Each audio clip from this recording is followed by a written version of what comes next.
জননেত্রী শেখ হাসিনা আপনাদেরকে ৯৩% কোটা দিয়েছেন, সেটা শেষ।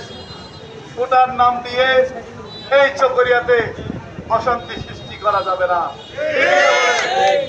আমরা আপনাদেরকে স্নেহ ভালোবাসা দিয়ে রেখেছি।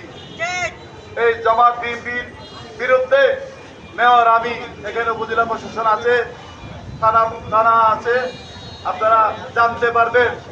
আমরা গত 15 দিনে কারো নাম আমরা থানায় জমা দিই। সেই হিসাবে আপনাদের থেকে একটু আমাদেরকে সম্মান করা দরকার। আমরা চাই না কেউ আমাদের কারণে মিথ্যা মামলা নিয়ে জেলে থাকাও। আমরা জেল খেটেছি, জেলে থাকা পলাতক থাকা অনেক কষ্টকর। সেই হিসাবে মেয়র আলমগীর চৌধুরী সহ আমরা সবাই মিলে ঐক্যবদ্ধ হয়েছি, শান্তির চকরিয়া চাই। সেই জন্য আমরা কোনো নেতা কর্মী, ছাত্র দল বলেন, বিএনপি, জামাত, কারো বিরুদ্ধে আমরা মামলা দিই নাই এবং মামলার তালিকা দিই নাই। কিন্তু কারা কি করছেন আমরা জানি। ঢাকায় কারা গিয়েছিলেন, চট্টগ্রাম কারা গিয়েছিলেন, সবকিছু আমাদের আছে। তোমাদের পিতা কি করে, তোমরা কি করো, সবকিছু জানি, কিন্তু এখনো পর্যন্ত আমরা দিই নাই। তোমরা শান্তি চাও চকরিয়া নাকি অশান্তি চাও? তোমরা জানো আমরা যখন ক্ষমতায় ছিলাম না, দুঃসময় আন্দোলন করে আমাদের সাথে পারো নাই। এখন আমাদের সুসময়, জননেত্রী শেখ হাসিনা ক্ষমতায়, এখন আমাদের সাথে আন্দোলন করতে। কারণ আমরা চাই না চকরিয়াতে একটা লাশ পড়ুক, চকরিয়াতে একটা অরাজকতা সৃষ্টি হোক, চকরিয়াতে কয়েকটা মিথ্যা মামলা হোক। আমরা সেটা চাই না। চাই না বলে তোমরা আমাদের দুর্বলতার সুযোগ দেবে না। তোমরা একটা শেখ হাসিনা দিতে পারবে? আজকে জননেত্রী শেখ হাসিনার জন্য পাকিস্তান বলেছে আমি শেখ হাসিনার বাংলাদেশ চাই, দুবাই বলেছে আমি শেখ হাসিনার বাংলাদেশ চাই, সৌদি আরবের বাদশা বলছে আমি শেখ হাসিনার মতো বাংলাদেশ চাই। আজকে আমেরিকাই সাপোর্ট দিচ্ছে জননেত্রী শেখ হাসিনাকে। আপনারা শেখ হাসিনাকে টেনে টেনে নামাতে চান, পারবেন না। Leadership as a God gifted, আল্লাহ প্রদত্ত জননেত্রী শেখ হাসিনা 21 আগস্ট গ্রেনেড হামলার সময় আপনারা ওনাকে আক্রমণ করেছিলেন, সবাই মারা গেছে। আল্লাহর তরফ থেকে জননেত্রী শেখ হাসিনা বেঁচে গেছে এই দেশকে শাসন করার জন্য। আপনাদের শেখ হাসিনাকে অত সহজ নয়।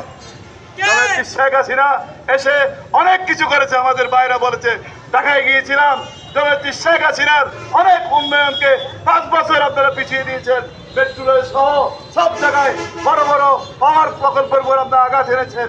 এগুলি যে জঙ্গিবাদী, এগুলি যে কোটায় আন্দোলন নয়, কোটায় পড়ে না, কোটায়ের আন্দোলন জননেত্রী শেখ হাসিনা মেনে নিয়েছে। মেনে নিয়ে এটা আজকে আপনারা এই চকরিয়াতে বলবো, হাত জোর করে বলবো, আপনারা অহেতুকভাবে রাস্তায় এসে আন্দোলন সংগ্রাম করবেন না, জনগণের ব্যবসা বাণিজ্য নষ্ট করবেন না। এখানে আরো বলি, কারফিউ দিয়েছিল সেনাবাহিনীর, ওনাদেরকে বলে আমরা কারফিউ শিথিল রেখেছি, 10টা 11টা পর্যন্ত আমরা দোকান করতে পারছেন, ঠিক কিনা বলেন? আমরা চকরিয়াতে এই নেওয়ার নেতৃত্বে আমরা অনেক সুযোগ সুবিধা দিয়েছি। আপনারা, আপনাদের পক্ষে আমরা কথা বলতে গিয়ে অনেক আমরা বিতাড়িত হচ্ছি, কিন্তু তারপরেও যদি আপনারা চকরিয়াতে আন্দোলনের নামে যদিও অরাজকতা করেন, আমরাও প্রস্তুত আছি। কিন্তু ঘটনা লম্বায় যাবে। লম্বা যা করে, আপনারা যা করেছেন তার উপর সীমাবদ্ধ থাকেন। ঢাকার রাজনীতি ঢাকায় করুক, চিটাঙের রাজনীতি চিটাং চলবে। আমরা চকরিয়াতে সবাই মিলেমিশে থাকবো, ঠিক কিনা বলেন? আমরা এখানে একজনের জন্য একজন করব, একজনের বিয়েতে আমরা একজনে যাব। আমরা কেন একজন বিভেদ সৃষ্টি করতে যাব? আমরা ঐক্যবদ্ধ থাকবো। ঐক্যবদ্ধ থেকে জননেত্রী শেখ হাসিনার নেতৃত্বে এদেশ আবারও এগিয়ে যাবে এই আশা রেখে আমার কেন্দ্রীয় কর্মসূচির আওতায় আজকে যারা আমাদের সাথে এসেছেন, এই সকাল 10টা থেকে সহযোগী সংগঠন সহ সবাইকে ধন্যবাদ জানিয়ে আমার বক্তব্য এখানে শেষ করলাম। জয় বাংলা, জয় বঙ্গবন্ধু।